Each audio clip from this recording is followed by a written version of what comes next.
Bom dia para você, Arvido, Noêmia, para as meninas, também para seus irmãos aí, a Helena, o Roberto, o Eduardo, todos que estiverem ouvindo. E é um prazer conversar com os irmãos daqui do Marari. Está chovendo aí fora e eu interrompi o meu trabalho aqui nas papeladas da língua aí para falar com vocês pela fita e, a pedido do Arvido, contar a história e resumo do trabalho. E os índios todos estão intocados lá nas casas deles por causa da chuva, então eu quero aproveitar o sossego e a calma aqui fora para falar com vocês. Bem, Arvido e Noemi, depois dessas palavras breves de introdução, eu gostaria de entrar logo na história do trabalho, porque eu creio que vocês vão querer usar essa fita para informar outros também. Então as coisas particulares a gente deixa para escrever por carta, né? E, em primeiro lugar, naturalmente vem a história dos primeiros contatos aqui com estes índios. Estes índios, a tribo Waiká, nome dado pelos civilizados, mas eles mesmos se chamam Yanomami. Eles estão localizados no Brasil e na Venezuela, abrangendo uma grande área, e ninguém sabe ao certo quantos índios Waikás existem, mas alguns presumem até que haja 15 ou 20 mil índios. E esse é um cálculo bem aproximado, porque nós estamos na extremidade aqui do território deles, e os missionários lá na Venezuela estão na outra extremidade. E aqui neste meio nós não sabemos, nem podemos determinar quantas malocas, quantas aldeias existem. E estes índios vivem na sua maioria isolados, completamente isolados da civilização. E esses nossos, com os quais nós fizemos o contato, também viviam isolados totalmente da civilização, de todo contato com civilizados, com branco. E esta tribo grande é dividida em grupos pequenos, que nós chamamos de maloca. Há uma diferença entre aldeia e maloca. A aldeia é quando os índios constroem casas individuais, localizadas assim no mesmo lugar, uma vila. Mas maloca é uma casa só, onde todos os índios daquele grupo, daquela família moram. E o nosso grupo mora numa mesma casa redonda, com uma praça aberta no meio, e eles moram todos ali juntos, não tem paredes, não tem divisão nas casas, ou entre as casas, é um teto só emendado, que forma um círculo, né? Como uma aba de chapéu, sem um miolo. E lá vivem muitas famílias agrupadas.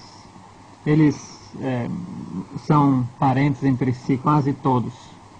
Embora alguns sejam de outros grupos que vieram morar para cá, mas eles têm um laço de parentesco entre todos os grupos. E um recenseamento bem recente que nós fizemos deu 213 índios no nosso grupo, nesta maloca, 213 índios morando na mesma casa, e contando homens, mulheres e crianças. E os nossos vizinhos mais próximos estão a cerca de 1 dia e meio de viagem a pé, ou quase 2 dias de viagem a pé daqui. São os vizinhos mais próximos. E mais distantes ainda, tem muitos outros grupos que vêm nos visitar aqui de vez em quando e fazem negócios com os nossos próprios índios, trocando coisas. Antes da nossa chegada aqui, nossos índios viviam na mais extrema pobreza, ainda são pobres, mas eles tinham realmente uma vida muito, muito primitiva. Eles tinham talvez 2 ou 3 facões que eles conseguiram de outras malocas, facões muito gastos já e quebrados, para todo o grupo trabalhar nas roças. Tinham pouca roça por causa disso. Eles não tinham condições de abrir roças grandes, fazer roças grandes, porque faltava-lhes ferramentas, machados, facões e tudo. E com o machado era o mesmo problema. Havia só alguns machados muito brutos mesmo, completamente sem fio, para todo o grupo trabalhar, né? E então eles abriam a mata, porque aqui é mata bruta, grande, né? Abriam a mata usando lenha para queimar as árvores e secar e depois ir queimando até vê-las caírem, né? E era um trabalho muito difícil realmente para eles fazerem. Eles não tinham possibilidade mesmo de progredir por falta de ferramentas. Então viviam num estado primitivo mesmo. E nós procuramos o contato com esse grupo através de 2 índios da mesma tribo, mas de outro grupo, um grupo que mora mais perto dos civilizados em outro rio, que estava por coincidência, aliás, esses 2 índios daquele grupo estavam por coincidência trabalhando com os extratores de piaçava lá no rio Padauiri. E por intermédio deles nós conseguimos informações desse grupo nosso e um dia nós os trouxemos conosco. E até o rio Padauiri viajava-se 7, 8 dias de lancha, subindo o Rio Negro e depois acima da cidade de Barcelos, na margem esquerda do Rio Negro, está a boca do Padauiri, Rio Padauiri, que sobe até a fronteira da Venezuela. E por ali nós subimos e depois de 7 dias de Manaus até este ponto chamado Cachoeira da Aliança, no Alto Padauiri, nós encontramos esses 2 índios. E de lá nós deixamos a lancha grande devido às cachoeiras e o rio ser mais estreito. Pegamos canoas pequenas e subimos cerca de 3, 4 dias. Isso depende da época do ano, depende da altura do rio, do nível d'água. E subimos e depois pegamos um afluente do Padauiri chamado Rio Marari. Chegamos até um certo ponto e lá os nossos guias recomendaram que nós ficássemos na beira e eles iriam procurar achar a maloca desses índios, desse grupo Ablueteri, que chama Ablueteri. E nós ficamos ali pensando em encontrá-los novamente no dia seguinte. Mas só 3 dias depois é que eles chegaram. Nós ficamos ali na beira do rio, aguardando a todo instante, né, a chegada desses índios primitivos. E nos preparamos já de antemão para o contato.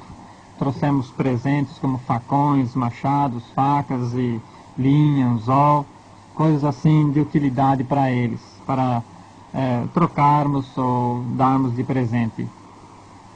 E no 3º dia nós estávamos sob a nossa lona, que servia de barraca para nós, nos abrigando de uma chuva muito forte que já há 2 dias vinha caindo.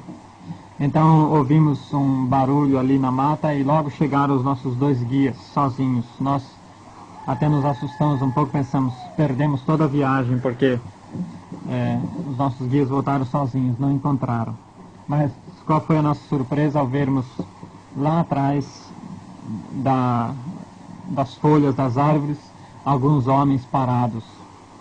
Estavam com muito medo de nós, era a primeira vez que vinham civilizados e, para surpresa nossa, eles haviam deixado perto assim todas as flechas, todo o equipamento militar deles. E eles se aproximaram e nós não sabíamos falar absolutamente nada da língua deles, apenas usávamos esses 2 guias que sabiam falar um pouquinho de português como intérpretes. E depois de algumas conversas assim iniciais, então nós começamos a distribuir os presentes que eles vinham ansiando tanto. E eles trouxeram banana, muita banana para dar em troca para nós. E tiramos ali os facões e eles ficaram admirando todos os facões e estalando a língua, né, como eles fazem aqui, de alegria, de admiração. E tiramos várias outras coisas e demos para eles, eles ficaram muito contentes e deram a banana para nós. Isso era mais ou menos meio-dia. Dali, mais um pouco, nós oferecemos a eles um macaco que tínhamos morto uns 2 dias antes, e nós moqueamos, assamos o macaco, e depois nós o oferecemos inteiro, um macaco bem grande, àqueles 10 índios que pela primeira vez estavam vendo civilizados. E eles comeram aquele macaco com sofreguidão, com muita fúria, estavam com fome. E na época nós não sabíamos que eles estavam morando dentro da Venezuela, que nós estávamos tão perto da fronteira, e que naquela manhã eles haviam chegado da Venezuela até lá onde nós estávamos. Eles andaram 1 dia e meio. E depois de eles terem comido, então começou a verdadeira luta, né?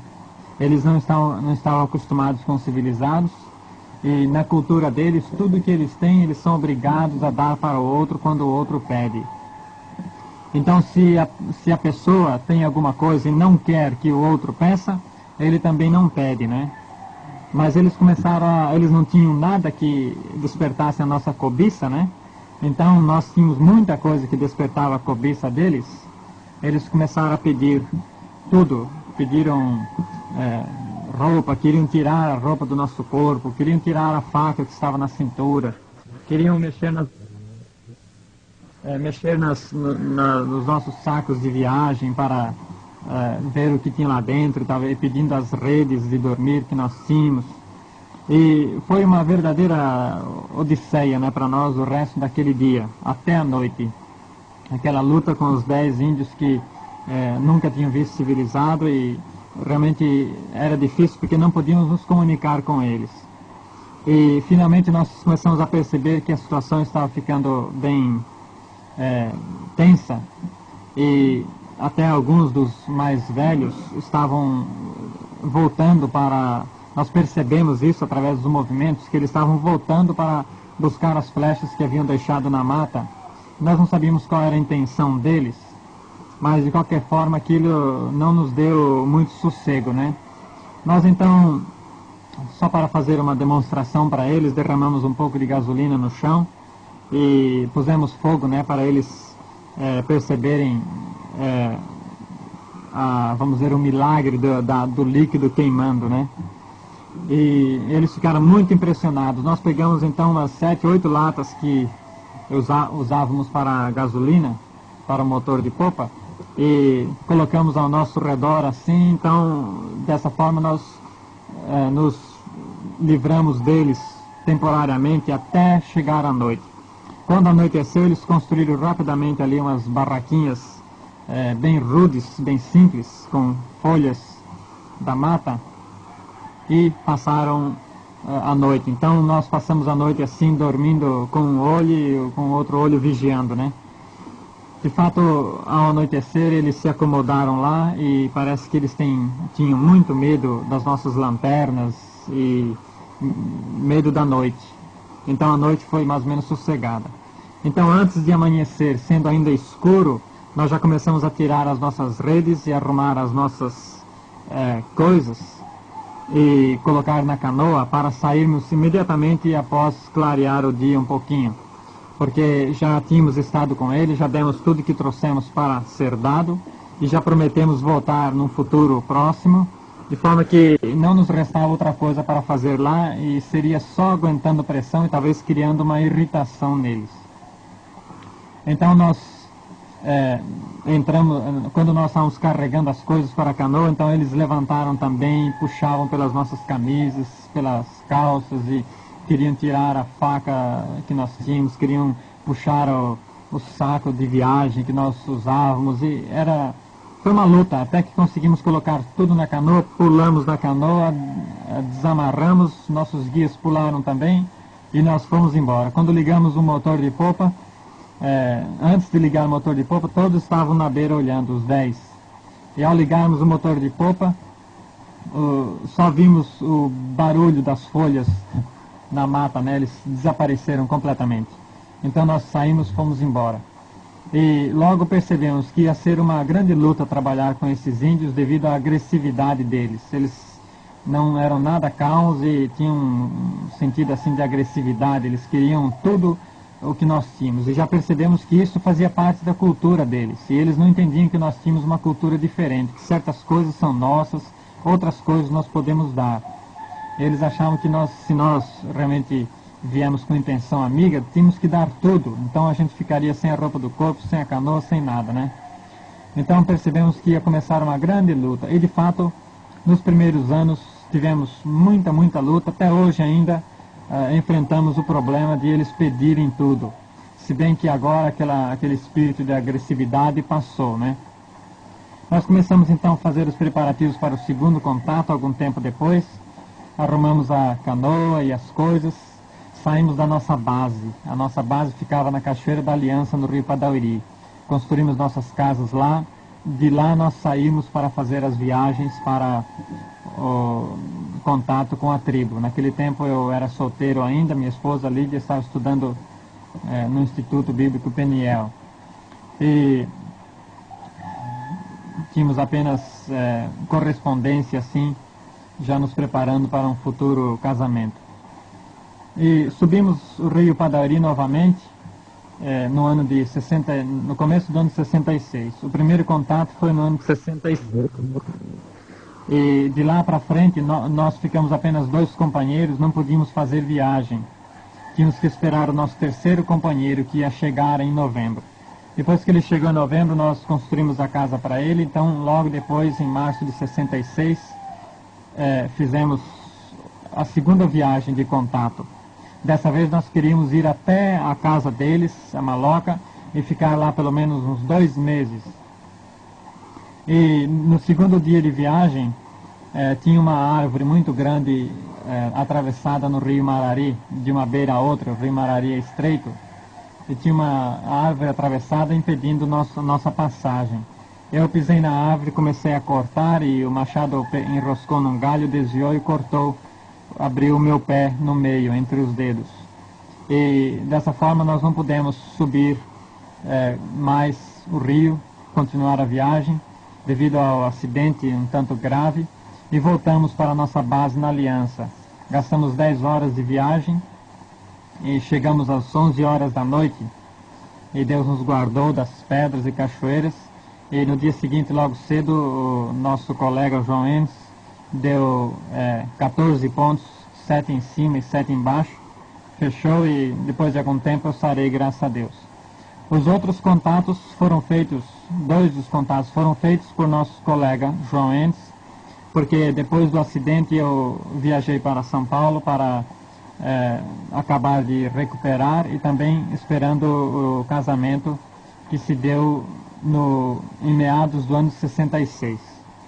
Em 67 já chegamos, a Lídia e eu, e foi muito diferente já chegar casado com a esposa. Já terminou aquela luta de mexer com panela e cozinha e fogo e lavar roupa, essas coisas. Não é que a esposa serve só para isso, mas serve como grande ajuda espiritual e ânimo para a gente. A gente às vezes, quando está desanimado, com 2 pessoas se anima com muito mais facilidade do que uma pessoa sozinha, né? Então, dou graças a Deus porque a Lídia veio com todo o gosto, todo o prazer, e lá nós continuamos a fazer os contatos, já, quer dizer, ainda sem as esposas, sem nenhuma mulher ainda, devido ao perigo. Então, as mulheres ficavam na base avançada lá no Rio Padauiri, fora da área indígena, e os homens faziam os contatos. E em cada contato alcançávamos algum progresso, embora não muito grande, devido ao problema, sempre o problema de coisas, né, que eles queriam tantas coisas, e isso causava muitos atritos mesmo, né, que nós não podíamos dar tudo que nós tínhamos, e aquilo que trazíamos para ser dado a eles, dávamos ou trocávamos, né, e o resto nós não podíamos dar, e eles não entendiam esse nosso jeito. Mas pouco a pouco eles foram percebendo, foram ganhando confiança, perceberam logo que nós estávamos com atitude pacífica com eles, e apenas tínhamos outro jeito de lidar, né, com essas coisas. E no primeiro contato que nós levamos a mulher, alguma mulher, né, civilizada, foi em 1967, já 2 anos depois do primeiro contato. Então, nos primeiros 2 anos, nós não tivemos condições de levar nenhuma mulher para os contatos, devido ao perigo e certos problemas. Então, nesses 2 anos, eles sempre perguntavam para nós sobre nossas famílias. Nós já podíamos entender um pouco da língua deles, e eles perguntavam sobre o nosso esposo. Nós dizíamos que estavam embaixo, no rio Padauiri. E eles sempre pediam para nós trazermos, que as mulheres deles queriam ver as nossas mulheres. Nós sempre dizíamos que nós não queremos trazer ainda, porque nós não sabemos como vocês vão proceder com as nossas mulheres. Depois de falar muito isso, né, eles perceberam que nós queríamos uma garantia da parte deles de que eles não iam tratar as nossas mulheres como eles tratam as mulheres deles, abusando e pedindo e usando e tantas coisas que nem convém mencionar aqui. Quando então, em 1967, em julho, nós trouxemos pela primeira vez a Lídia, minha esposa, nós chegamos até as nossas casas. Já tínhamos construído uma casa bem rude, bem simples, cercada de bambu e coberta de palha, e nós não encontramos os índios aqui. Eles ainda estavam naquela fase de mudança lá da Venezuela para cá, e as roças deles aqui eram pequenas. Então, quando a comida aqui terminava nas roças, eles voltavam para a Venezuela para comer das roças antigas. Então, eles não estavam aqui. Nós chegamos e nos alojamos em casa, ficamos uns 2, 3 dias ali sozinhos, esperando, olhando, de vez em quando dando uns gritos para ver se alguém estava por perto. E até que um dia nós encontramos um grupo. Chegaram alguns lá na roça para pegar alguma comida e tal. E foi muito bom realmente esse encontro. E logo as mulheres rodearam a Lídia e queriam ver e queriam examinar, e primeira vez, muita curiosidade. Depois de algum tempo, chegou o chefe, o Toshal, que eles chamam aqui, o cacique, né, o segundo cacique. Ele chegou querendo ver a Lídia, né, e nós fizemos uma casa com uma espécie de, não sei nem como dizer, né, uma espécie de abrigo dentro, né, que a pessoa, para entrar, teria que passar num corredor bem estreito, dar uma volta para poder entrar no quarto. Então, naquele corredor estreito, nós amarramos o nosso cachorro, trouxemos um cachorro, nós o amarramos ali, e a Lídia passava quase todo o tempo confinada lá dentro daquele quarto, porque nós queríamos deixar passar uns dias para estudarmos as reações dos homens quanto a ela. Então, certas coisas que aconteceram nos primeiros dias, que também não convém mencionar, nos deixaram assim um tanto desconfiados das atitudes deles. Então ela ficou mais confinada, mais dentro do que fora, e quando só saía comigo, e mesmo assim com muito cuidado. E depois de um tempo chegou o chefe, ela estava lá dentro, e eu falei para ele: olha, você quer vê-la, mas você está lembrando de tudo aquilo que nós falamos para você? Eu estou lembrando, sim, não vou mexer nela, não vou tocar nela. Então eu falei: Lídia, se prepara aí que lá vai o homem, né? E ele entrou, eu segurei o cachorro para ele poder passar no corredor, e ele foi na minha frente, nem me esperou, chegou lá, entrou, e ele chegou mais perto que podia da Lídia, né? Ele estava olhando dos olhos, nariz e tudo, bem de perto mesmo, talvez 3, 4 centímetros o nariz dele do nariz dela, né? E realmente, quando eu cheguei, foi um quadro muito interessante. A Lídia estava encostada assim na parede, e ele encostado nela, não tocando mesmo, né? Encostou o mais perto possível, mas não tocou. Então ele cumpriu a lei realmente, mas ele chegou o mais perto possível. Isso me faz pensar muitas vezes naqueles crentes, né, que não tocam no mundo, não tocam nas coisas mundanas e tudo completamente, mas chegam o mais perto possível, né? Fazem tudo o que podem fazer sem tocar o mundo. Realmente não é esse o espírito do cristão. Ele deve se afastar o máximo possível do mundo, né? E Quando, depois de 2 semanas, né, depois de passarem 2 semanas, daí ali já podia andar lá fora com mais facilidade e tudo, e depois de 2 meses nós voltamos para a nossa base novamente. Isto nós fazíamos para não cansar os índios e também para nós não nos esgotarmos, porque era uma pressão dia e noite, né? Cerca de 170 índios naquela época, né, fazendo pressão, querendo coisas, querendo isso, querendo aquilo, e se a gente nega, eles não entendem. Então era difícil agradar os 100 e tantos índios cada vez, né? Mas fomos ganhando conhecimento da língua e da cultura deles. 2 coisas são importantíssimas aqui no trabalho com os índios. Primeiro é o conhecimento da língua e segundo o conhecimento da cultura. Realmente só a língua não ajuda muito. Nós temos que conhecer a cultura também para podermos ter um contato mais adequado com eles, né? E a cultura que eu digo são os costumes, os tabus que eles têm, certas superstições, ou nem mesmo superstições, certas ideias que eles têm, como nós na civilização temos certas ideias, né? Por exemplo, chegando à casa de um amigo e batendo na porta, ele abre a porta e eu vou entrando sem falar bom dia, sem pedir licença, vou sentando. Isso é fora de costume, né? Porque a nossa cultura é bater na porta quando o amigo abre, a gente fala bom dia, dá um abraço conforme o tempo que a gente passa longe, né? A gente dá um abraço e pergunta como vai, então o amigo convida, entra, então a gente entra e senta. Isso é cultura. Mas eles são completamente diferentes de nós nesses aspectos. Por exemplo, eles não têm bom dia, eles não têm obrigado, eles não têm com licença, nada disso, né? Então, na casa deles é tudo aberto, não tem porta. Qualquer um pode chegar, entrar, sentar. Sempre foi assim. Nunca eles viram uma coisa diferente. Então, as nossas casas, quando a porta estava aberta, eles entravam. Se a gente deixasse, eles estavam deitados ali na rede, nossa rede, mexendo nas nossas panelas, porque tudo isso é válido entre eles. Agora, dá a impressão aqui que a gente está dizendo que o índio é tão chucro, tão ignorante. Não, de fato não. Porque isso é a cultura dele. Apenas na nossa cultura, essas coisas são chocantes. Mas na cultura dele, não é chocante, é natural, é normal, é sinal de amizade.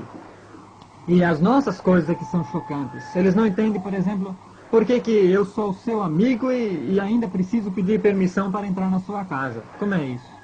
Eu sou seu amigo e ainda preciso pedir permissão para abrir a sua panela e tirar um pedaço de carne lá de dentro. Eu sou seu amigo e ainda preciso bater na porta antes de entrar. Isso não é possível.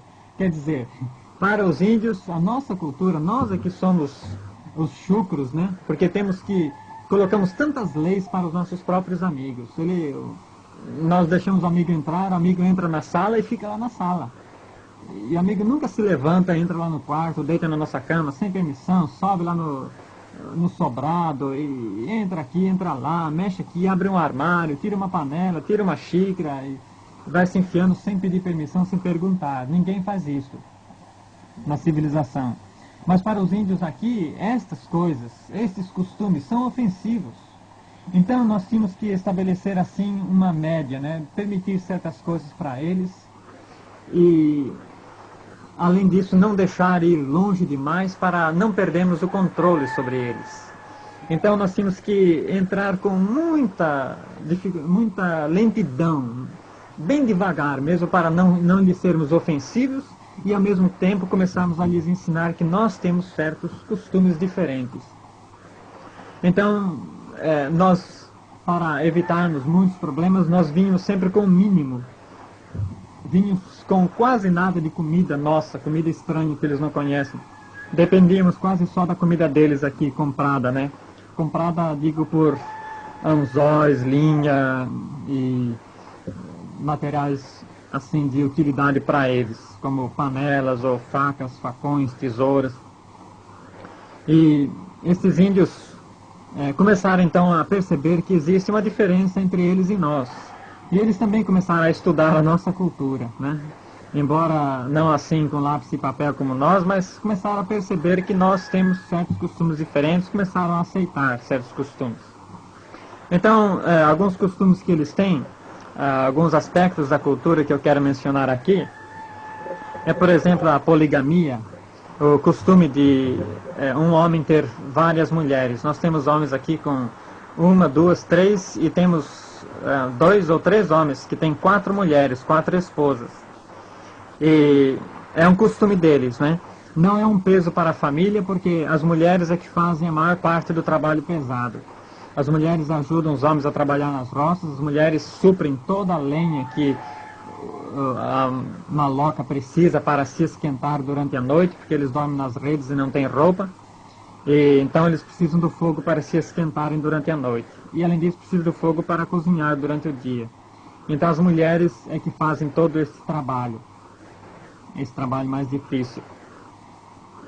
Como tirar lenha e o trabalho de procurar comida na mata, caranguejo e frutas e outras coisas. Os homens trabalham, mas o trabalho dos homens é mais limitado. As mulheres é que carregam todo o peso. Um dia eu encontrei uma família, né? O homem estava andando com as mãos abanando, só levando o arco e a flecha atrás, e a mulher tinha um paneiro cheio de toda mudança. Eles estavam mudando para a mata. E eu falei para ele: olha, por que você não pega uma parte da carga da sua esposa e ajuda para ela não ficar com tanto peso, né? E ele falou: não posso fazer isso de jeito nenhum, porque se uma onça me encontra no caminho e quer comer a minha esposa, eu preciso ter as mãos livres para defendê-la, né? Então por isso que eu não carrego peso, porque eu preciso levar as flechas, preciso estar pronto para atirar nas onças. Mas isso é só uma desculpa muito barata, né, para não carregar peso. Então, outro problema que essa poligamia traz é que existe rivalidade entre os próprios irmãos. Eles só casam com primas cruzadas, de pais cruzados, né? Por exemplo, um homem ele pode casar com a filha da irmã do pai dele, ou filha do irmão da mãe dele, né? Então, filha do tio cruzado ou da tia cruzada, eles podem se casar. Eles estão na relação de esposo e esposa. Então, se um irmão tem direito a determinada fulana porque ela é prima cruzada, o outro irmão da mesma família também tem o direito a determinada fulana porque é prima cruzada dele também. Não é cunhada, é prima cruzada. Então existe muita rivalidade, até brigas e guerras entre os irmãos, devido a esse sistema de casamento deles. E outro costume deles aqui é a prática de feitiçaria. Tem os feiticeiros que tomam entorpecente no nariz, e o objetivo deles é espantar feitiçaria, ou espantar feitiço lançado por outros grupos, e ao mesmo tempo mandar feitiço para outros grupos rivais, inimigos, né? Então, o feiticeiro quase todos os dias sem exceção, está, vamos dizer, chupado, né, com aquela bebida ou aquele pó entorpecente que eles assopram no nariz e deixa a pessoa como bêbado mesmo, né? E naquele transe a pessoa fica conversando com os espíritos, que são seus amigos, dizem eles, né? Os espíritos. Mas esses espíritos realmente são fracos. Muitas vezes eles se tornam inimigos deles também, os mesmos espíritos. De forma que a vida deles é assim muito incerta. Eles adoram esses demônios, mas ao mesmo tempo têm medo que os demônios lhes façam mal. E quando eles estão na mata e, vamos dizer, sopra um vento e cai um galho de pau e machuca alguém, eles não atribuem isso simplesmente ao vento, mas ao espírito, aos espíritos, mesmo os espíritos que eles adoram. E quando alguém adoece, são os espíritos que fazem a pessoa doente. O vento, de fato, não é uma causa natural da natureza, mas é um movimento dos espíritos em viagem para outros lugares. Então, eles têm muito medo de vento. De forma que a vida deles é assim, cheia de temores, de medo e de tristezas, né? E a religião deles, de fato, tem tantas coisas assim que chocam a gente de fora.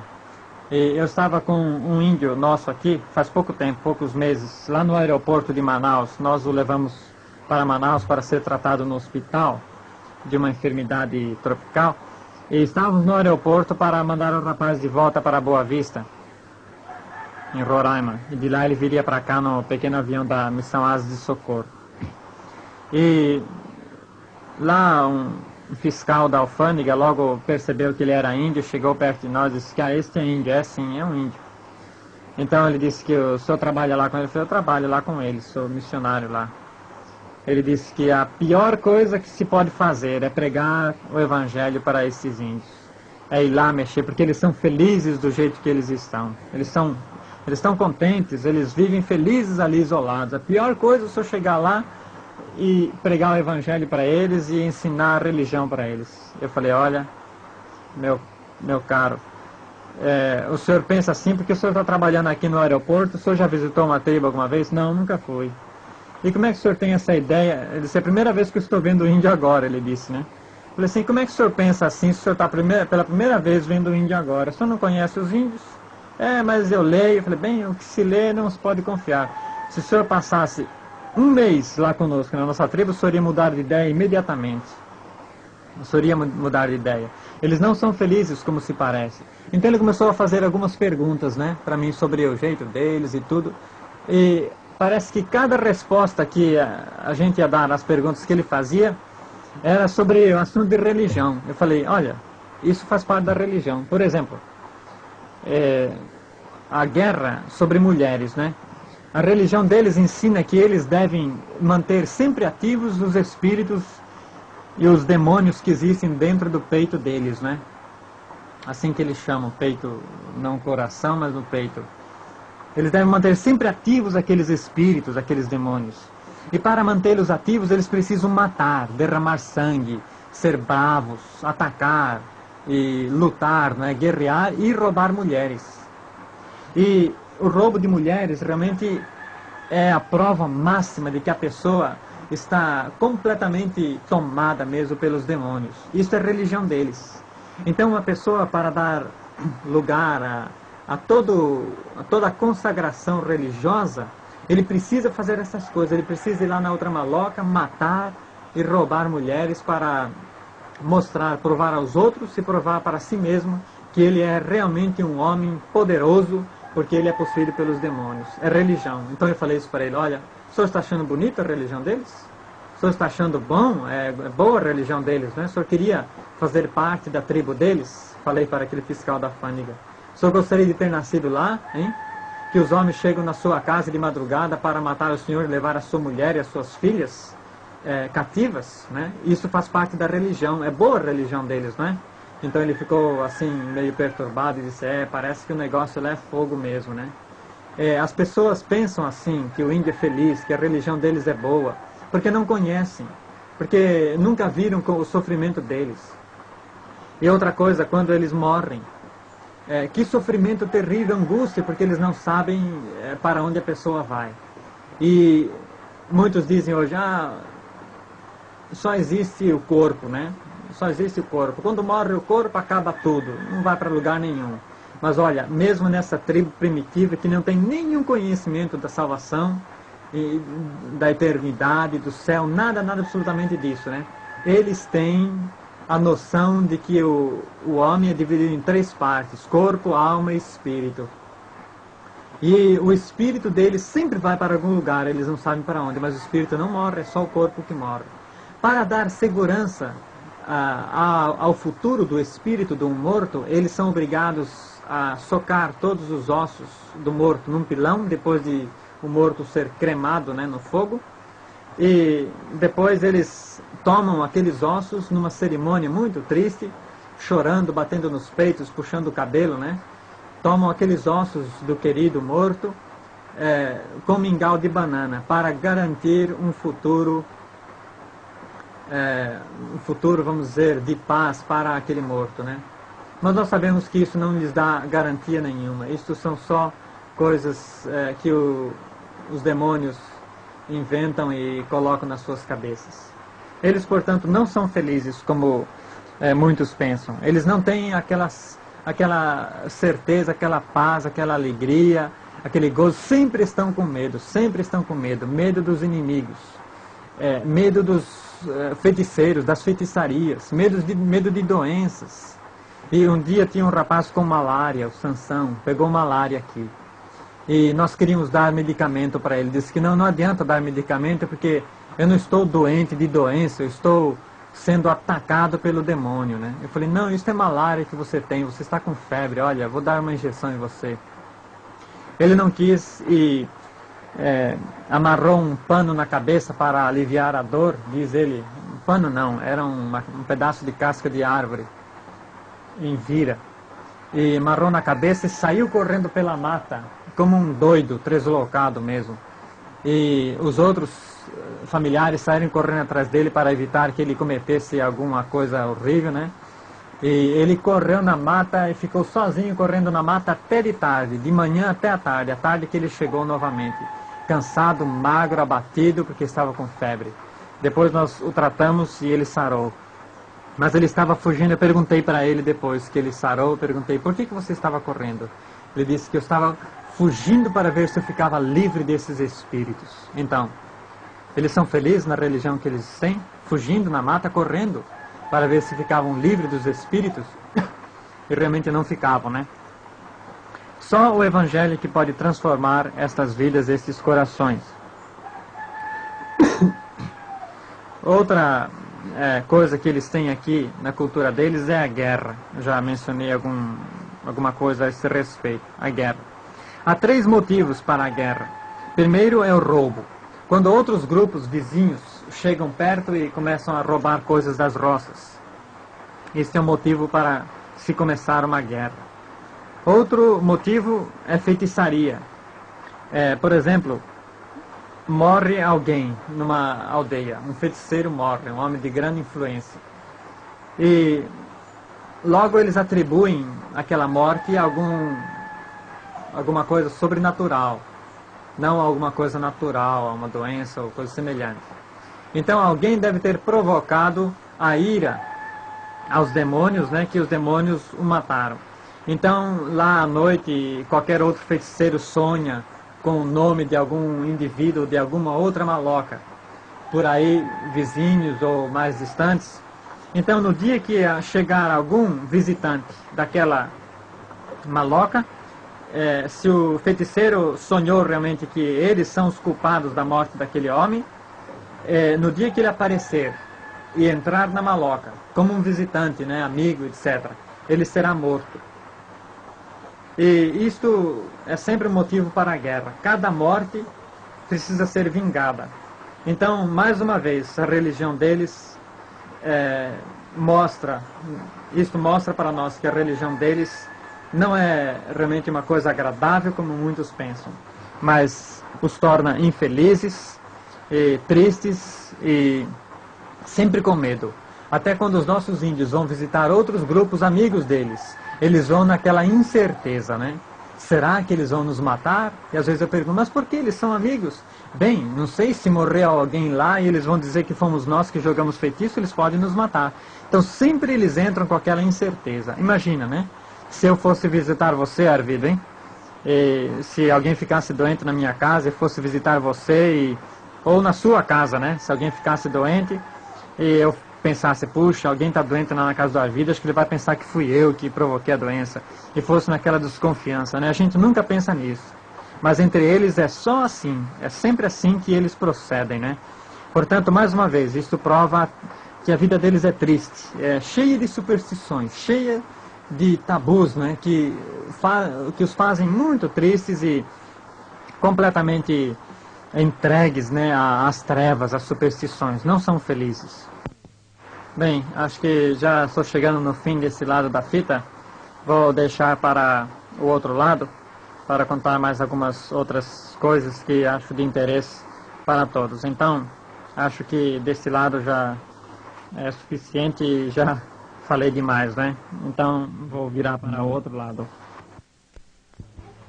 Bom, Arvido, estou começando novamente desse segundo lado agora e repassando aquilo que eu falei no lado anterior. Eu notei que a gravação não ficou assim muito boa. Eu creio que é devido à umidade no gravador ou qualquer outra coisa, não sei. Mas mesmo assim, pelo menos dá para entender as palavras, espero que vocês possam aproveitar. E entre o outro lado e esse lado, a vida já passou muito tempo.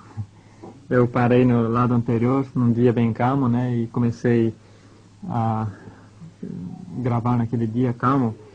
Depois parei, e quando eu ia virar para o outro lado, logo chegou alguma interrupção, nem me lembro o que é, porque já passaram acho que mais de 20 dias, e os índios chegaram, então eu parei e até hoje ficou parado, né? Sempre estou pensando em sentar de novo para gravar, mas é difícil escolher um tempo calmo. Mas agora o tempo já está apertando, né? A data do voo já está se aproximando. Então eu espero que dê tempo de gravar tudo antes da chegada do avião. E já desde dezembro, acho que foi dia 20 de dezembro, que o avião esteve aqui. Desde aquele tempo nós não tivemos outro contato com a civilização, não tivemos nenhum contato com Manaus, a não ser pelo rádio. E hoje já é dia 23 de fevereiro e já se passaram então mais de 2 meses. Eu creio que deve haver muitas cartas para nós lá em Manaus e esperamos que haja cartas de vocês também. Então vamos esperar, acho que no começo da semana que vem, o voo que virá de Manaus para cá para nós. Bem, continuando a falar sobre o trabalho, nesses dias passados, depois que eu gravei o lado anterior, tivemos muitas experiências e algumas experiências tristes, outras alegres, mas tivemos muita coisa. Eu gostaria de ter gravado na hora mesmo certas coisas para não esquecer os detalhes, mas infelizmente a ocasião não permite e a gente passa, depois de algum tempo, passa aquilo e a gente esquece. Agora, nós tivemos muitos casos de doenças aqui. Começou com uma gripe muito forte, chegou nessa região, das civilizações ali de outros cantos, né? Não sei nem de onde, veio pela Venezuela. E depois da gripe os corpos ficaram fracos e acabados, então caiu a malária em cima deles. Nós temos tratado de todas as formas e eu creio que havia mais de 40 ou 50 pessoas doentes com malária. Então a nossa correria aqui foi muito grande e nem pudemos fazer mesmo muito do trabalho que a nós é devido, né? Mas graças a Deus eles já estão melhorando e não houve nenhum caso de morte desta vez, então estamos bem contentes. E eles mesmos têm dito que se não fosse a nossa presença aqui, muitos deles estariam mortos, porque em outras malocas, por onde essa gripe andou e a malária depois, já tivemos notícias de várias mortes entre os adultos, e isso nos causa muita tristeza, porque nessas outras malocas aí no centro não tem ninguém que lhes possa dar qualquer medicamentozinho, né? Nem que se fosse um melhoral para aliviar a dor ou qualquer coisa. Eles pegam essas doenças e morrem assim, sem nenhuma ajuda, sem nenhum socorro. Então é muito triste a situação deles. E também muitas vezes nós passamos desanimados aqui. Não é, humanamente, não há coisas aqui que nos possam fazer animados, né? Sempre. Eu sei que muitas das coisas que acontecem aqui, a paisagem é bonita, o lugar é bonito, é bom, e a vida é muito ativa e cheia de atividades, né? Não é uma vida monótona. E tudo isso ajuda, né? Mas pensando em termos espirituais, já durante todos esses anos temos trabalhado para Deus aqui, e nosso objetivo único mesmo é levar as pessoas a aceitarem a Jesus Cristo como Salvador, ou pelo menos ao conhecimento de Jesus Cristo. E eles, muitos deles, né, a maioria talvez, não demonstram o mínimo interesse nas coisas espirituais. Eles são autossuficientes, eles são contentes, dizem eles, né? Mas na prática a gente percebe que eles não são medrosos. E então isso nos causa muita tristeza, né? Porque o interesse deles é nas nossas coisas. Eles querem as coisas que nós temos. Eles querem linha, anzol, e facão, facas, tesouras e todas as coisas assim de utilidade. E a gente sabe que eles precisam, e nós procuramos supri-los na medida do possível, né? Essas coisas de que eles necessitam. Mas são 200 índios e é difícil suprir a cada um e agradar a cada um, né? Então sempre fica algum desagrado, alguma insatisfação e é aquela luta, né? O dia inteiro sempre tem alguém na porta da casa da gente para dizer, olha, eu estou precisando disso, estou precisando daquilo. E naturalmente nós suprimos estas coisas não gratuitamente assim, para não criarmos vício neles de pedunchos. Nós queremos ensiná-los o valor das coisas e queremos ensiná-los a trabalhar, né? Então nós trocamos, vendemos ou damos alguma coisa para eles fazerem, né, dentro do nosso quintal, limpar o mato, ou nos ajudar a fazer alguma casa, reformar, ou ajudar a limpar a pista do avião e qualquer coisa de trabalho assim, nós lhes damos, né, e também compramos comida dele, da roça, como banana, mandioca e batata doce e pupunha, uma fruta que tem aqui, e outras coisas que nós compramos deles.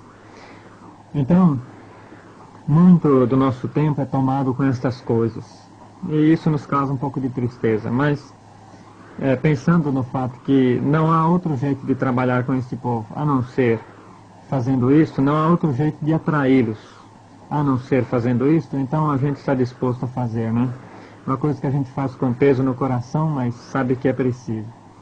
E quando chega na hora dos cultos, né, pouca gente aparece, mas na hora de pedir coisas, sempre está cheio de gente na porta da casa. Ontem foi domingo, nós tivemos um culto bem movimentado, bem bom mesmo. Vieram várias mulheres e alguns rapazes e uns 2 homens. Fizeram muitas perguntas, ouviram com atenção e ouviram a mensagem. E os crentes estão mais ou menos animados, né? Tem 2 firmes, os outros estão um pouco afastados. Parece que Deus está peneirando aqueles que se decidiram há um tempo atrás. Mas não estão ainda como nós gostaríamos que estivessem, né? Bem animados, interessados e desejosos de crescer e tudo. Então tudo isso nos pode levar ao desânimo e ao desencorajamento. Por isso nós precisamos das orações dos irmãos nesse sentido, para que continuemos firmes e animados. Nosso dever é testemunhar, né? Nosso dever não é converter, mas é testemunhar. E o testemunho poderá ser aceito ou poderá ser rejeitado, né? Aqueles que aceitarem terão a vida. Os que rejeitarem, então terão que sofrer as consequências da rejeição. E alguns aspectos ainda da vida deles, eles, na sua maioria, são polígamos, quer dizer, eles têm mais de uma mulher. E aqueles que não têm é porque não sobrou nenhuma para eles, mas não por causa de convicções, né? Mas nós temos pelo menos 2 homens que têm 4 mulheres, e outros muitos têm 3, e quase todos têm pelo menos 2.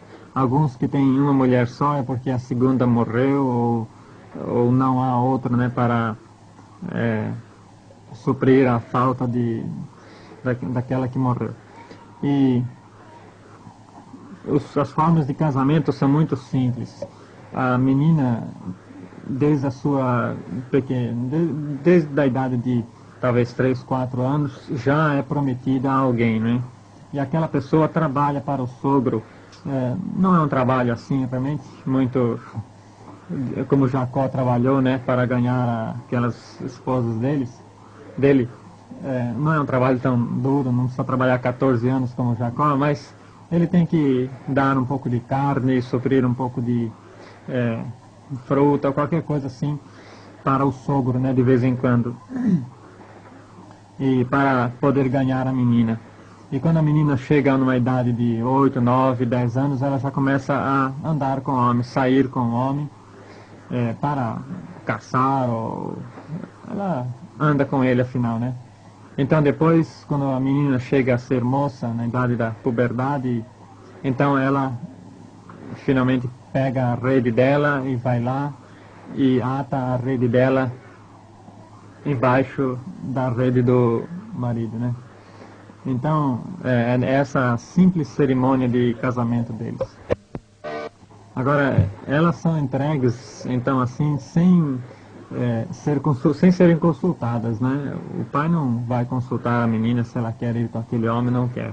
Muitas vezes coincide de ela gostar do rapaz ou do homem, mas muitas vezes ela não gosta, especialmente quando a idade é muito diferente, né?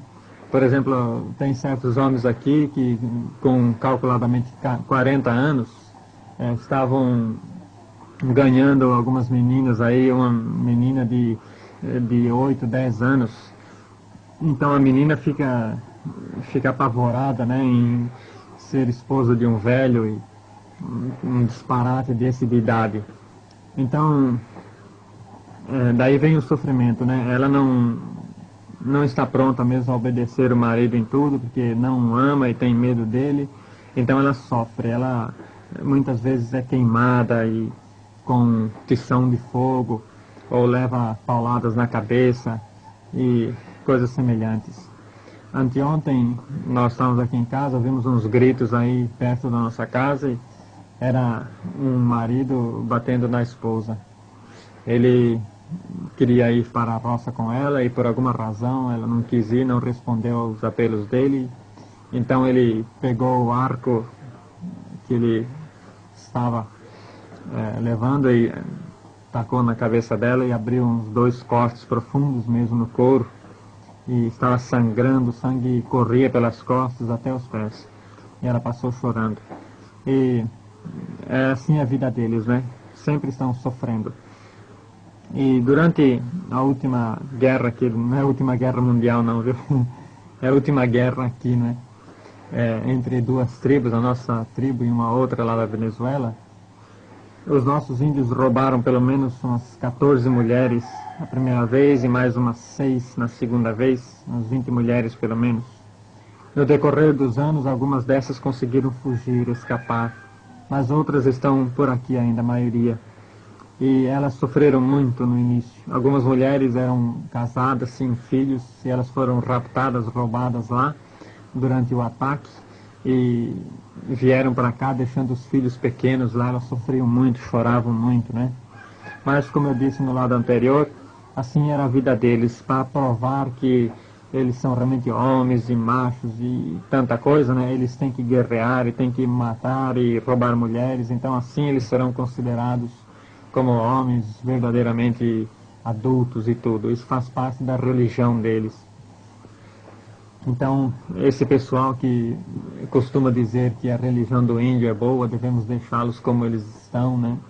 Então eles deviam vir aqui, passar pelo menos um mês aqui ao lado deles para experimentar os sofrimentos que a religião deles lhes causa, né? Eles seguem aquelas coisas cegamente, sem pensar que poderiam ficar livres daquilo, né? Mas é tudo a religião deles. No aeroporto, eu estava com um índio aqui da nossa maloca, no aeroporto de Manaus, e se eu não me engano já contei isso no lado anterior, não me lembro.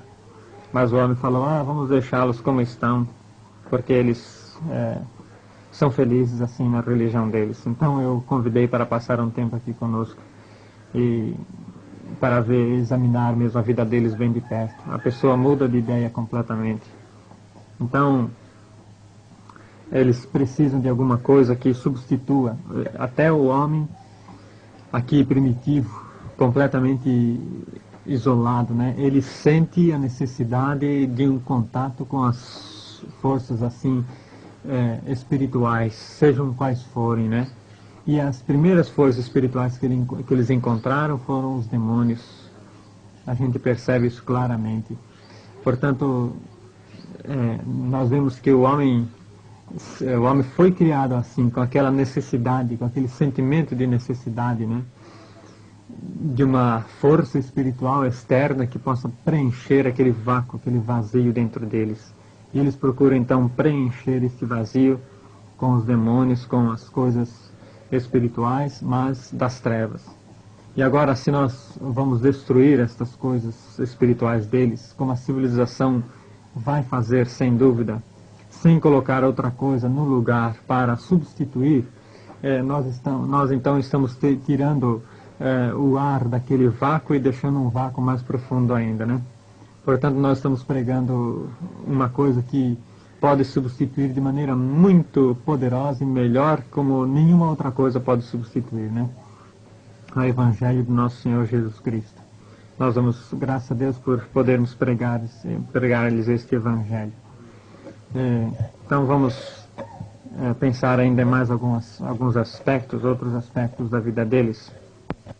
Quando a guerra entre as duas malocas terminou, há 1 ano e meio mais ou menos atrás, então eles começaram a visitar, né? Os de lá começaram a visitar os nossos começaram a visitar lá também. E isso aconteceu até recentemente, há poucos tempos, semana passada pelo menos. E na semana passada alguns índios daqui foram lá para outra maloca, e há um tempo atrás aquela mulher, uma das mulheres roubadas que estava aqui morando já uns 2 ou 3 anos, ela voltou para a casa dela lá na Venezuela, levada pelo pai. O pai veio visitar aqui no tempo da paz e falou com o marido dela: eu vou levar a minha filha para passar um tempo lá comigo e depois eu devolvo.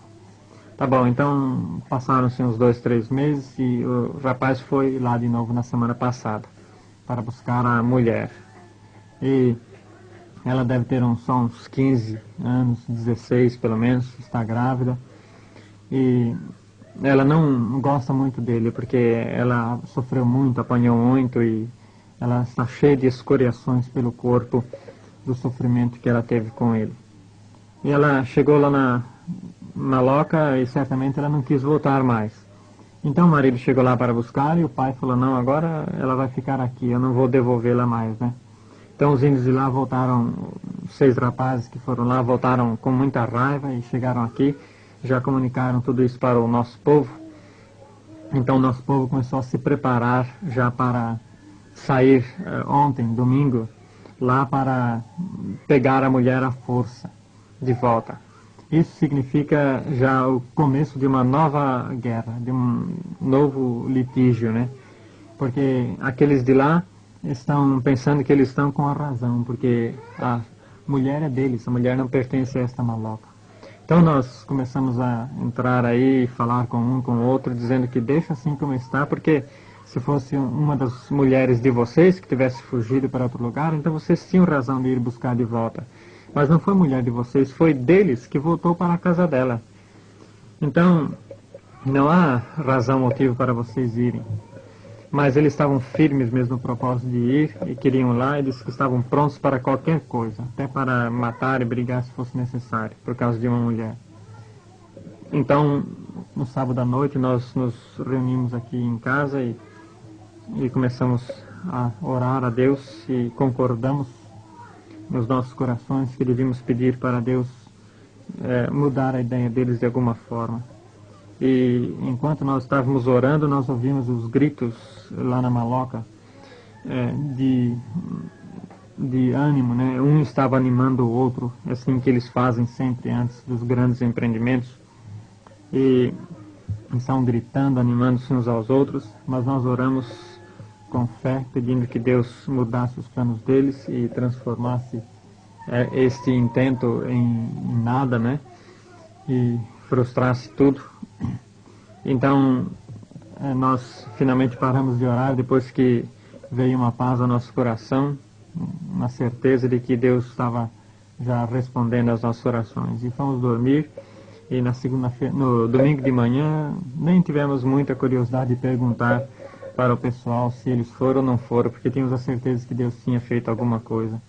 E então, logo alguns começaram a chegar aqui por casa e nós começamos a dizer para eles: então vocês foram, alguém foi para lá, né? Disse: não, ninguém foi, eles estão com muito medo de pegar doença lá, porque andou um homem civilizado por lá e espalhou alguma doença estranha, esquisita, e nós estamos com muito medo de pegar doença, então ontem resolvemos que não íamos mais. Então nós vimos como Deus respondeu as nossas orações, né, de um modo que nós nem pensamos. E eles mesmo, Deus colocou medo no coração deles e de doença. E então nós lembramos daquele tempo que Deus fazia barulho até na mata, ou digo, lá na areia e barulho de carros e de cavalos, né, para espantar os inimigos do povo de Deus. Então é o mesmo Deus que nós temos e por isso nós estamos muito alegres e contentes, né? E os nossos cultos de oração de manhã são frequentados pelos nossos crentes, se bem que não regularmente, temos culto diariamente. E quando eles vêm, nós então oramos junto com eles, na língua deles. E quando eles não vêm, nós oramos sozinhos aqui, o nosso pessoal, nossas duas famílias. E então oramos na nossa própria língua, né? De forma que essa é mais ou menos em síntese, né, o nosso trabalho espiritual. Agora, quantas coisas que nós já pudemos, pela graça de Deus, fazer aqui, nós já terminamos as histórias bíblicas do Velho e do Novo Testamento. Algumas histórias principais, deve ter, deixa eu ver, deve estar por aqui, na mesa, perto do meu gravador. Deve ter pelo menos umas 30 histórias. E nós terminamos, graças a Deus, aquele trabalho que foi bastante prolongado e penoso, porque tínhamos que enfrentar certas dificuldades, né? Quando a gente está conversando com eles sobre qualquer coisa conhecida deles, é muito fácil, né? Eles logo vão falando. Mas a gente conversando com eles sobre coisas espirituais que eles não conheciam, eles não conhecem nada sobre perdão, eles não conhecem nada sobre salvação, nada disso, né? Então se torna muito difícil a gente traduzir certas coisas assim, porque eles não estão acostumados a pensar do modo como nós estamos acostumados. Então, quando o informante estava aqui trabalhando comigo, realmente eu tinha que fazer uma longa explicação para ele para conseguir uma frase. Então, nós estamos contentes porque Deus providenciou um informante muito bom e nós terminamos então as histórias. Tem 55 páginas o livrinho e eu estarei mandando agora no fim de fevereiro, né, para Manaus e para Puraquiquara para ser impresso ali na nossa imprensa. E essa história servirá tanto para nós, os missionários, usarmos, como para os índios lerem, né, quando eles estiverem já aprendendo, ou quando tiverem aprendido já a ler. E depois daquilo nós fizemos outra coisa, um livreto pequeno, só para o nosso uso dos missionários. O livrinho chama Frases e Termos Espirituais, é na língua Yanomama, língua Waiká. E são 90, deixa eu ver aqui, são 91 frases e construções assim sobre as coisas espirituais.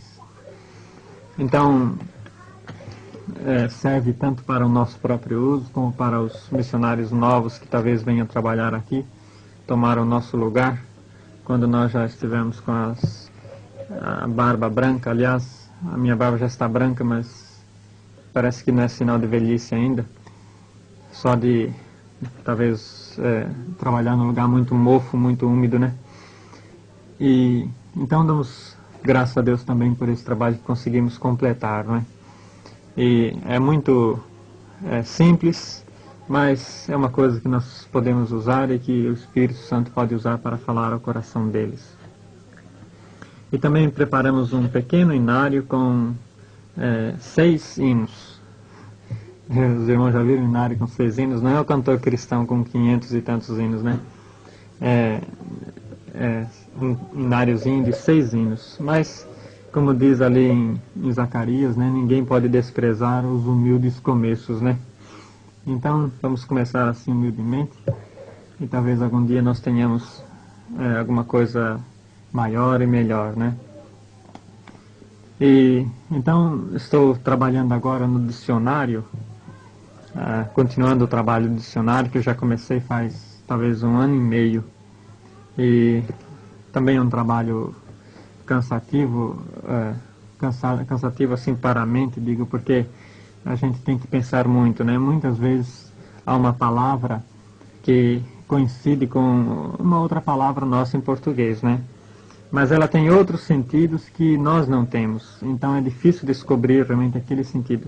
Porque é difícil descobrir o que o índio tem em mente quando ele está falando certas coisas, né? E nós temos isso na nossa língua também, em português, quando certas pessoas falam, por exemplo, eles usam a expressão manda brasa, né? Agora, o que nós temos, o que nós achamos que a pessoa tem em mente quando ele fala isso? Então, naturalmente, nós não estamos pensando que ele vai pegar a brasa com a mão e vai mandar a brasa, né? É uma expressão assim de gíria que significa para fazer alguma coisa mais rapidamente, né? Ou para fazer logo, né? Manda brasa. Então, quando aparece uma frase semelhante dessa na língua Waiká, a gente já conhece, por exemplo, a palavra brasa. Então, ele fala manda brasa, a gente fica pensando, mas como é que é esse negócio de mandar brasa? Mas o que ele vai fazer com a brasa? Como é que ele vai carregar a brasa, levar a brasa? A gente gasta muito tempo pensando nisso, pensando que ele tem brasa na mente quando ele fala isso. Mas custa muito tempo para a gente descobrir que ele não tem, que quando ele fala isso, ele não tem brasa na mente. Ele está usando uma expressão idiomática, como nós chamamos, né? Uma expressão de gíria. E então é muito difícil para nós descobrirmos o sentido dessas expressões, porque eles não têm jeito de explicar para nós, eles só usam. Então, são certas dificuldades que nós temos no nosso trabalho, para as quais nós pedimos as orações dos irmãos. Outra dificuldade que nós temos é que os índios saem muito. Eles são seminômades, quer dizer, eles têm um lugar fixo onde eles fazem suas roças, sua maloca, mas eles não se fixam permanentemente naquele lugar, quer dizer, eles dão algumas saídas assim por um determinado tempo para coletar frutas e tudo isso, como eu expliquei no lado anterior. Mas isso nos causa muitas dificuldades, né? Muito atraso no trabalho, no estudo da língua e tudo. E especialmente no ensino dos crentes e o ensino de alfabetização. Agora eu estava ensinando o Samuel, um índiozinho crente que nós temos aqui, muito inteligente, e ele, por exemplo, ele estava aprendendo, já na primeira cartilha, já sabia escrever até 2 palavras em seguida, assim, né, uma frase de 2 palavras, e foi uma grande vitória para ele. Ele escreveu meu tatu na língua dele é Iba Opo. Então, ele ficou contente e tudo, mas depois o pai dele mandou lá para outra maloca na Venezuela, ele foi para lá, ficou muito tempo e agora voltou e disse que está esperando descansar primeiro da viagem para depois começar de novo. Então o tempo passou, ele já esqueceu de escrever Ibaopo. Já esqueceu meu tatu, né? Provavelmente. Então são esses os problemas que nós enfrentamos aqui. Bom, a vida Noemi, eu acho que eu vou deixar aqui, então, em resumo, a história do nosso trabalho, em bem resumo, acho que resumo do resumo, né? Porque seria muito difícil entrar em todos os detalhes que temos aqui, né? E acho que mais tarde, talvez daqui mais algum tempo, talvez a gente possa escrever um livro com detalhes do trabalho, mas aqui fica um resumo do resumo, pelo menos para os irmãos terem uma compreensão geral. E tivemos o privilégio de ter o meu pai aqui durante mais de 2 meses e parece que semana que vem ele já vai partir, vamos sentir muita falta dele, ele nos ajudou muito aqui, tínhamos muito trabalho a fazer, trabalho pequeno assim, que nunca sobrava tempo, né? Então, depois da morte da minha mãe, meu pai veio passar um tempo aqui conosco para descansar e para esquecer um pouco, né? Mudar de ambiente. E ele está com 75 anos, mas está forte ainda. E ele trabalhou muito aqui, me ajudando, né, nas coisas que eu até agora não pude fazer. Consertando as paredes de barro que já estavam caindo, de umidade. Ele fez uma calçadinha de pedra e barro em volta da casa e fez um lugarzinho para plantar verduras, cercado, né, para as galinhas não entrarem. Muita coisa mesmo, né? Fez um puxadinho em frente da nossa porta da cozinha, que a chuva sempre batia e entrava água por baixo da porta. Então, estamos muito contentes permaneça meu pai aqui conosco nesse tempo. Quero ver se eu mando com ele esta fita. E meu pai mesmo tem declarado que nós lá não contamos nem um quarto, né, do que nós passamos aqui ou do que nós vemos aqui com esses índios e tudo, né. De fato, o tempo não dá e não dá jeito de contar tudo mesmo, né, mas ele viu aqui com os próprios olhos tudo aquilo que a gente sente, aquilo que a gente passa e aquilo que a gente vê diariamente aqui com esses índios.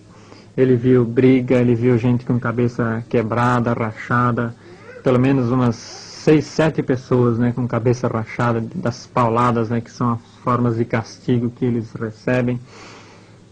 Ele viu morte, ele viu o morto sendo queimado, né, na grande fogueira. E o que ele viu mais? E viu muita coisa mesmo, né? E até coisas que realmente ele nem teria gostado de ver, né? Como os feiticeiros embebedados com um narcótico no nariz.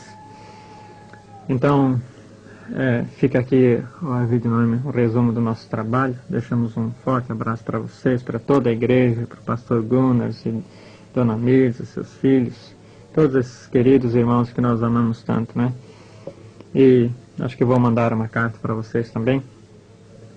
Então, eu vou deixar este resto de fita para vocês ouvirem a voz de algum índio, né? Acho que seria interessante. Só eu falei até agora. Então, vocês poderão ouvir a voz de algum índio aqui. Logo que chegar algum aqui em casa, eu vou gravar, só para vocês perceberem como é a fala deles, né? Como é que eles conversam, como é que eles falam. Então, até aqui fica a minha conversa, a minha palestra, e daqui para frente, então, vou deixar para gravar a própria língua do índio Waiká.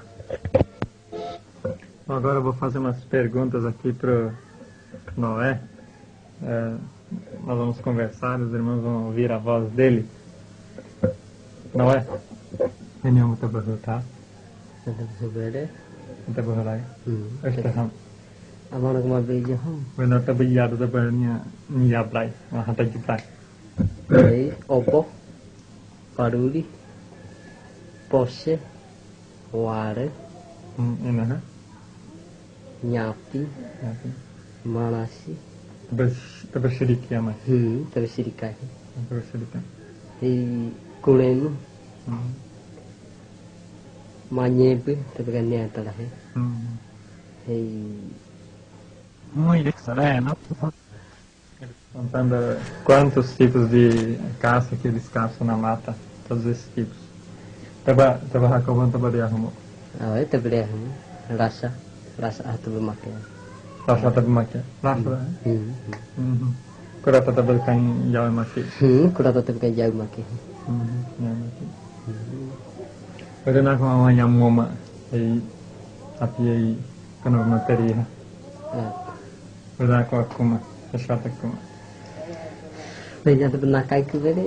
Kata mana kan? Mati kata bang sabom. Ấy mà tôi jadi betul. Terus ini tu. Terus itu.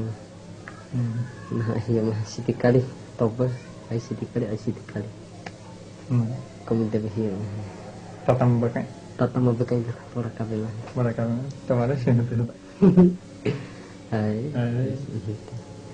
Saya naban kahit kahana hindi asto kita hay na haya na baraki hatta bahini na Ini. hatta bahini ni mahaba ka hini baro dina ka bahaga kahit ko hey ada haya baro ba Orang betul pun mata hikim. Orang anya siapa di situ betul tamapa ni.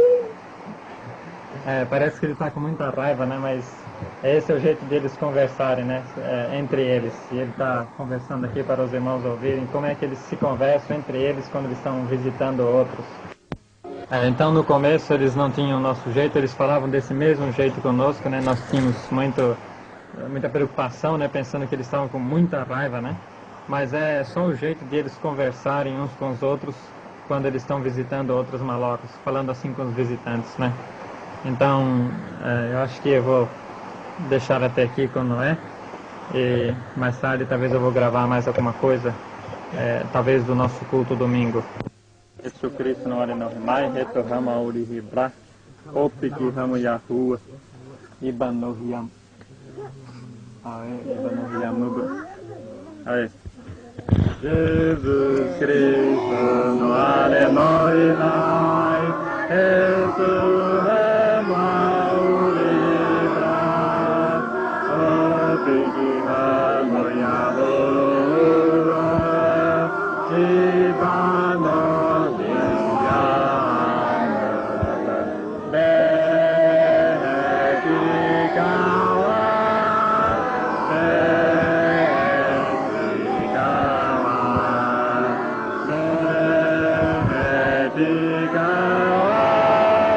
Jesus Cristo, Mare Jesus Cristo, Jesus Cristo,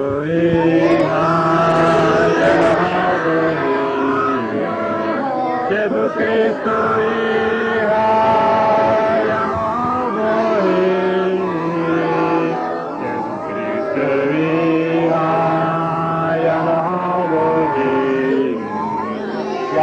Tato mai kete, Yahe tato mai kete, Ai behe tato ha, Ai behe tato ha,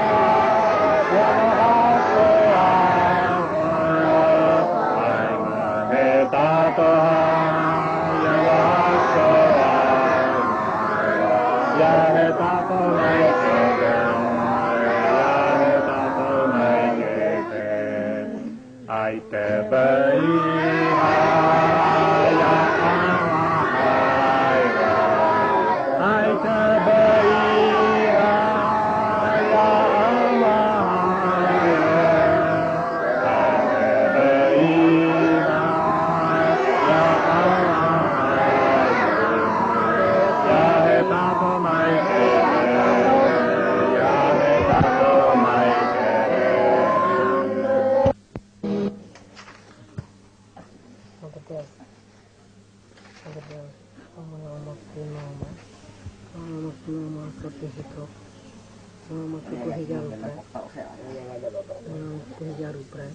escrito em banho, que toque hitabra, frio repra, frio repra picaria que crucial, toque tareia cobrou terra, picaria que chão, Amém. Abedeus seita yamaka, wahai kong kahai yamaka amamoto di yamaka buhi dia Jehovah. Abedeus banohimai to di kahai yahmusho. Wata berpai da mahei ke bana tabuhi tobraroni tabuhi dia hewan abedeus shobare wakan no mai ham tabuhu katito ha hei into yamak tabani kamai buhi abedeus kahai yamaka ohote oba kahai yamaka mohi broma oba shobare wakam amareka ha hukrana buhi yamaka kubrari yodha shobare wakan no mai ham amareka ha hukrana yamaka buhi tobraro obrigado yamaka ku Abedeus, e carrei yamaka bruka ohoteoba, yamaka bai shoa ha babuhi heatio, yamaka no shoa ha yamaka babuhi heatio, banohima heatio. Abedeus carro atoti rekurena hai kuani. Amareka ha no himana, Jesus Cristo ashimirema, pita ha aitora yoma, anomara yoma, kama bamaka pecado tanoa ha. Abedeus wa dotiha Jesus Cristo ashimirema wanoshima bonomi aihiru amahuma kuiha abedeus kahiha yabuhi ohotamoba kahiha yabuhi hiakaoba yamuhi broma oba yamaka brukamo hibroma oba e Deus si wara buhi remai wata banima kamai todhi peka buhi ham taba bruka Deus si buhirewa kubroba yamaka Deus si buhirewa yamaka bruka paraba Jesus Cristo ashimai konda amareka bruka com a braba kahei ya bario todhi ka yahi ham ya bario todhi yahi atobra hikari atobra apedeus sei uri hiamani diwa abamai no motahau yamaka bui no motahau, yamaka no mai no motahau. Hama kahi hama yamaka bui contar mais keta. Kahi hama yamaka no mai contar mais keta. O amare que barimi bramarei show kahame. Na Yakubu, obrigado Yakubu. Amém. Bom, Arvida e Noemi e todos os irmãos, muito obrigado pela paciência de vocês em ficar nos ouvindo, e esses hinos também que vocês viram que eles cantam tão simples e não é tão bonito o negócio, mas é para a glória de Deus, né? E daqui para frente tem uma musiquinha aí que nós gravamos em Manaus, mas acho que acabou o nosso assunto. Só a Lídia vai dizer muito bom dia para vocês e até logo. Ela está aí cortando uns tomates que catou na horta, preparando o nosso almoço, e amanhã meu pai já vai embora e vai levar essa fita para vocês. Bom dia, Arvido e Noêmia, também Silvia e Priscila e Eunice. Então, estou aqui preparando o almoço. Se vocês quiserem, estão bem convidados para almoçarem conosco. Vamos ter um mutum. E aqui, graças a Deus, vamos indo muito bem, só com dor no nosso coração, porque o papai vai embora amanhã. Eu escrevi uma carta para você, Noêmia, então as novidades vão indo nela. Só quero dar um abraço bem forte em vocês e todos aí de Nova Odessa, de Fazenda Velha. Um abraço bem forte e até um dia quando Deus quiser. Então, até logo para vocês.